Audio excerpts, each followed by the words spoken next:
Welcome to the Mindset Architect Podcast, where it's all about creating the life you want, the business you want, and making a real difference.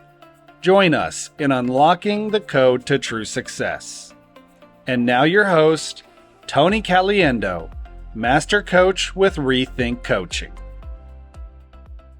Hello and welcome to the Mindset Architect Podcast, episode number 33. I'm Tony Caliendo, Master Coach here at reTHINK Coaching, and I want to welcome you and thank you for sharing your time with me. I say this, and your time is your greatest asset, and the fact that you're willing to share your time with me is greatly appreciated. So today I want to talk about pain and pleasure, and I want to talk about it because I'm seeing it come up a bit in really numerous industries. You know, I coach a lot of real estate agents, and I would say that industry right now has been experiencing a lot of change. And with that comes some observations that we may not be embracing the change or the new order of things. And I think this is really applies to any entrepreneur right now because there's so much change going on in the economy and our consumer confidence, and with inflation, with just everything seems to be a bit impacted by our current order. And so I want to talk a bit about it today. You know, I first realized this concept of pain versus pleasure back in 2009 in a training class I was taking.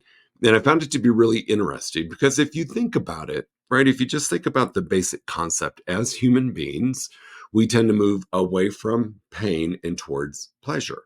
If you just think about the basic emotions of that, right? Am I going to put myself in a place of pain, or am I going to position myself in a place of pleasure? And right now, because of all of the change or the differences or the different order of things, I feel like a lot of entrepreneurs, sales professionals are removing themselves from what is perceived pain and moving towards perceived pleasure. And the truth of it is they're actually creating more pain for themselves. So I want to share with you when I was in a position with a brokerage to grow an office, and it was not a new task, right? I'd been in sales forever and I'd grown successful businesses in the past. Yet this one, for whatever reason, I got into my head about rejection. And for me, rejection is perceived pain. Well, it was at that time perceived pain. And I can remember almost being paralyzed by the thought of talking to and recruiting talent to come join me at my office. A lot of things were going on in my head.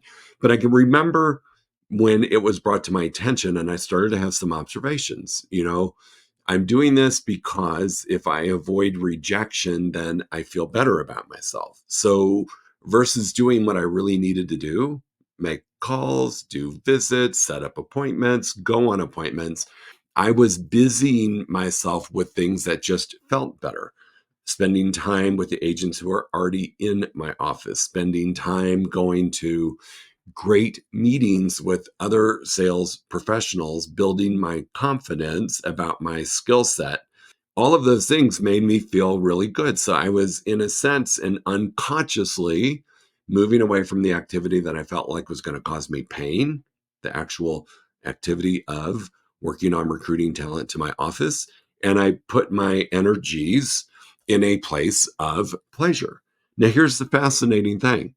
My pay structure, my bonus, the success of the office, the overall success of the agents in my office were really all dependent upon me growing it and getting market share. And so while I thought I was avoiding pain and experiencing pleasure, I was really just creating more pain because in the moment, it felt great. I wasn't being rejected. People weren't telling me no. I was respected by the other people in my office, in my industry. And so that felt good.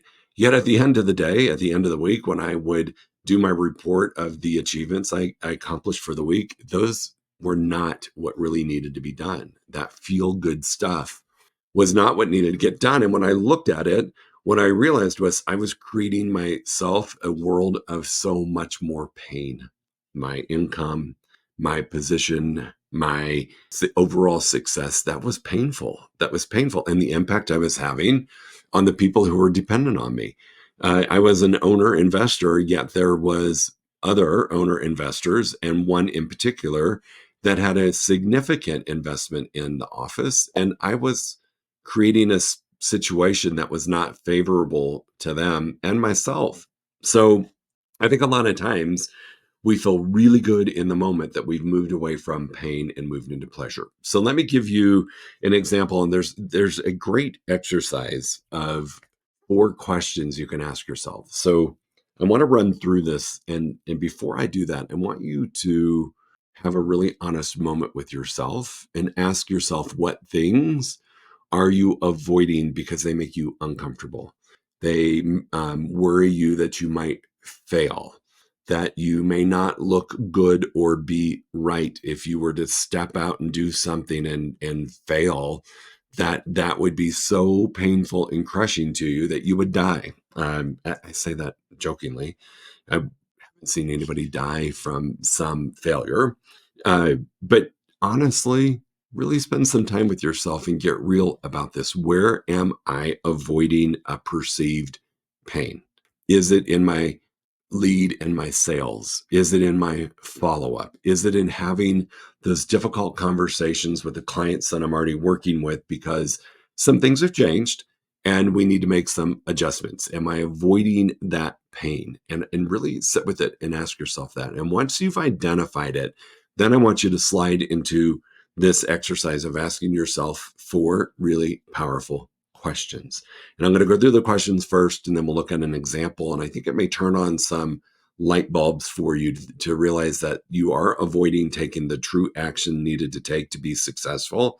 And you're fooling yourself into thinking the other things that you're doing that make you feel good are moving you away from pain when it's moving you into the pain. So the first 4 questions is just really ask yourself, what truly is the pain of taking the action? What is the pain of taking the action?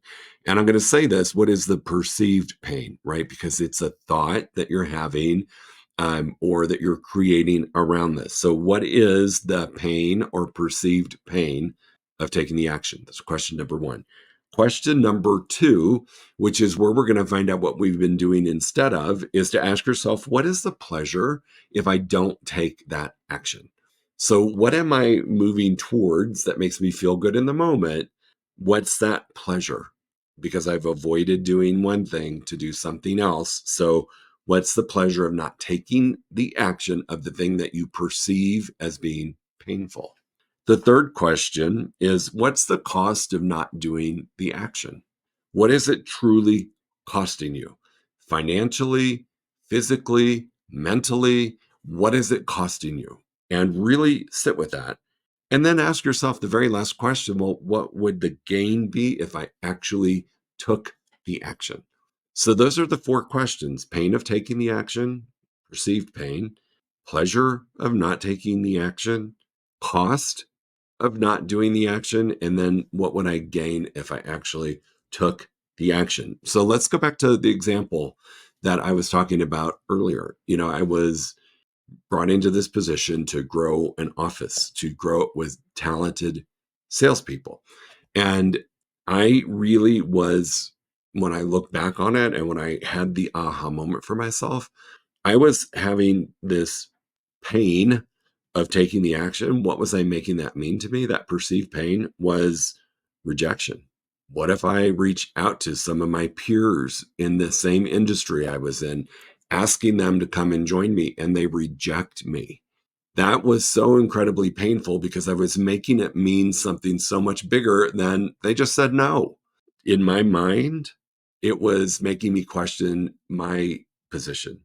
It was creating the pain of not looking good or not being right. I mean, if you're turning down my offer to come and join my organization, I can create all kinds of stories around that creates the trigger of pain. Well, maybe the company's not that great. Maybe it's my leadership. Maybe they don't trust me. Maybe they don't believe in me. All of these things were stirring around as a thought in my head, but it was the pain of taking the action was creating was really creating those thoughts. Now, the pleasure of not taking action. So remember, I said I would go do all these other things that made me feel really good. And they were important, but it was not really the important driving factor of my overall success. Spending time with the sales professionals that were already in my organization, yes, that was important, but I was not helping them in their growth. So the pleasure I had of not taking the action was, well, nobody told me no. And the people who are already at my organization like me, respect me, and are going to be kind to me and friendly. So that was my perceived pleasure of not taking the action of attracting people to my office and to my company. What was the cost of not doing the action? Well, there were a lot. And in the situation I shared with you, my my income was based upon success, was based upon growth of the office and attracting people to come and join me and taking market share and really positioning ourselves. So there was a huge cost for me financially, but there was a really big cost for me mentally because it really messed with my mindset. And it did it in a way that, again, did I make the right decision? Should have I taken this opportunity? What if I fail? Right. So this cost was really adding up because the cost was adding to those negative thoughts, really. I mean, think about it. We've talked about this before. We have 60,000 thoughts a day, 48,000 of them are negative, so about 80%. The cost of not doing the action was costing me a productive and empowering mindset. So there's a huge cost associated with this. And then lastly, what would have been the gain or what was the ultimate gain when I did take the action? We became profitable. The sales professionals in my office felt better about staying with me because they saw other people validating that they were in the right place by coming and joining us. We became profitable. My bonuses went up. My salary was secure. I was making an impact on people that came and joined us. So there was so much gain in taking the action. And I think that's where, when you go through this, you see the not empowering thoughts that you're having that are tricking you into thinking that you're avoiding pain when ultimately you're most likely creating pain. And so let's think about this. I coach a lot of entrepreneurs, real estate and other industries. And if you think about, like I said at the beginning of the podcast, there's been a lot of changes, right? There's a lot of different things going on, circumstances that we can't control, yet it has an impact on us, right? Economy, interest rates, just consumer confidence. There's just a lot of factors. It's an election year that are creating some unknowns. And it is creating for us as sales professionals to have a different level of conversation with a lot of our customers and our clients. And it is sometimes delivering not great news. Like, hey, if this was 18 months ago, this is what the result would have been. But now that's not the case. So we have to re-strategize, and maybe you're not going to get as much money. Maybe you're not going to be able to get exactly what you wanted. Maybe it's going to take you longer to achieve the goal. And we haven't had those conversations. So sometimes we want to move away from that and avoid the difficult conversation. So that is, in our mind, the perceived pain of taking the action is I'm going to have to be the bearer of bad news. And the pain of that is I don't like to give bad news to people. And I'm labeling it as bad news. All right. So the pain of taking the action would be maybe that I'm going to have uncomfortable conversations. The pleasure of not taking the action is, well, there's still a client, right? And as of now, they still believe in me because of what I originally told them. And the pleasure of not having to have that conversation is we can just keep doing what we've always done and hope and pray that we get a different outcome. But it gives us some pleasure of looking like the good guy, the good gal, the good person. And that is very pleasurable for not having a difficult conversation. The other thing is, the cost of not doing the action. Well, you could get fired. I mean, ultimately, I am seeing this a bit with lack of conversation between sales professional and client is we're not having the difficult conversation. The client is not stupid, and they're realizing that things are not moving the way that you had promised they would move or that you predicted that they would move. And then they haven't heard from you. And so they can actually fire you. And or cost of not taking action could be, it's going to just end up costing you more financially in the end because the market is shifting daily. And if we don't get our arms around this, the true cost of not doing the action, it could be bigger than we could ever imagine. We're usually investing money in betting on a sale. So sometimes we're commission or we're bonused on our sales. And so the cost of not taking action and we lose the client, or the client isn't satisfied, or we don't end up getting the dollar amount that we thought we would get for this transaction, the cost can be huge. And then, of course, the gain of taking or doing the action. The gain is building that level of trust and staying in rapport with your client. That is huge. That's a huge gain. And the gain of the actual sale, right? A lot of times the difficult conversation creates a sale. It just does.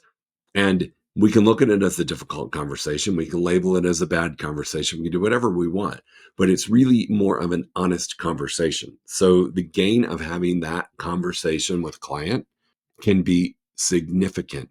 It can get the product sold. It can get them to buy another product from you or with you. It can get them to refer other clients to you.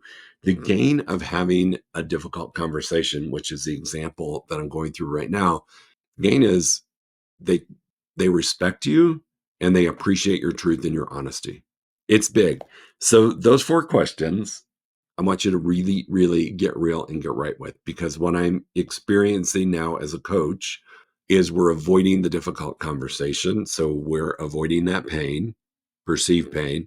We're moving towards activities that are pleasurable. Let's have a client event. Let's do a pop by. Let's send out a warm and fuzzy handwritten note or a text message, right? So we are looking for pleasure to replace the pain, right? Because we're moving away from it. And then we're not really looking at the cost. What is my true cost of not taking the action? And then what could I gain if I just did it? And so the difficult conversation right now, I think, is our biggest opportunity to move towards gain of taking the action. So think about that. It's really a simple concept. It can apply to all areas of your life. Going to the gym and working out, eating a balanced or healthier diet, having a more successful relationship with your spouse, your business partner, your significant other, your family. These are all things that we could be avoiding because it's perceived as painful. Yet when we actually look at, let's just take, for example, um, not eating healthy, right? So the pain of taking the action might be, oh my gosh, I just love pizza. Pizza is my favorite thing, and I like to have it as a reward at the end of the hard day. So I'm just going to continue to have it because it makes me feel good. So I'm avoiding eliminating it from my diet. So I might say, you know what, I might eliminate it one night, but that's really going to be painful for me because I love it. So I'm just going to maybe have pizza with vegetables on it, right? And that is moving us towards pleasure. The pleasure of not taking the action is I get to still enjoy the food that I love and that right now tastes really good to me. And I'm avoiding the pain of eliminating foods that are actually not healthy for me. The cost of not doing the action. Okay, so the cost of not doing the action of eating healthier is weight gain, can be internal things, right? Cholesterol, blood sugars, it can, the types of fat. There's all kinds of cost of not doing the action. And the actual gain of doing the action is huge. Healthier life, maybe a different number on the scale, good report when you go see the physician and they do your lab work. This can show up in so many areas of your life. I want us to look at it through the lens of business, and then I want you to look at it through the lens of your life. What are you doing to avoid pain in all areas of your life? Business, life. I think you're going to be surprised. I go back to 2009, being in that training program when this was first introduced to me. And I immediately went back to work and started to realize that there was more gain in doing the action than more pain of taking the action. There was more enjoyment actually in the taking of the action than the enjoyment I perceived by avoiding it. And it's a simple little thing, but I had to become aware of what my brain was doing to me. It was tricking me into doing things that were not the key goal because I perceived it as painful. Man, the second I realized that and changed it all around, success. It started moving me in that direction of success because I started feeling the gain of taking the action. I started seeing results. I let go of the story I had around it about the pain. Am I going to get rejected? Is somebody going to tell me no? Am I going to be mortified? Let all that go and actually got into action and got to see results. So I hope you can connect this a little bit to the thought flow model, right? With thoughts, feelings, actions, and results, because really the pain of taking action is a thought. And the pleasure of not taking action is a feeling or emotion. The cost of not taking the action is a result of a thought or feeling. And then the gain of doing the action is a result of the thought and the feeling and the action. So this model aligns perfectly with the thought flow model. If you need a little refresher on the thought flow model, episode number 1 and episode number 31 do a nice dive into what that is. But really, this is just a different look at thought flow. Thoughts impact feelings, impact actions, impact results. And pain of taking the action is a thought. Pleasure of not taking the action is a feeling. Cost of not doing the action is action. And then gain of doing the action is your result. So action creates results. So think about this, but these 4 questions are maybe a little different way for you to wrap your brain around it. We all do this. We do it in a lot of areas of our life. As sales professionals, we usually get paid a lot of money to have honest conversations. And that is most likely the one thing that we avoid doing. As the external circumstances are changing and things are becoming, I don't want to say more difficult, but we're seeing where you've got to do more to get the same. When we're starting to see that, it starts to create all these stories around pain. Well, I'm calling people, they're not doing anything. Nobody wants to do anything with me. Nobody's buying or selling right now. Nobody wants the product, whatever you're selling. Nobody's going to buy my book. I mean, there's all kinds of things because of some external stuff going on. So we switch to avoid that pain of that and create the escape of pleasure, ultimately causing more pain. So 4 simple and easy questions. Now it's simple, and it's not always easy to have this conversation with yourself. So break it down. Pain of taking the action, pleasure of not taking the action, cost of not doing the action, gain of doing the action. Spend some time with that. I promise you, when you do, you're going to uncover and have some aha moments, and this is going to allow you to see the actual pleasure is in taking the action. So thanks so much. As always, if you need me, you can find me, Tony, at rethinkcoaching.com or Instagram. Tony M. Caliendo is my Instagram handle. I'm always available to answer any question you might have about this or anything else. These are really powerful tools to use to make a difference in you living the life you intend to have in the business you intend to own. We'll talk to you soon. Make it a good one. If you enjoyed listening to this podcast, you must come check out the Mindset Architect Group Coaching Program. It's our monthly program where we explore the power of your mindset, help you identify what you truly want in business and life, and then help you reach those goals. Come check us out at rethinkcoaching.com/group-program. That's rethinkcoaching.com/group-program. We'll see you there.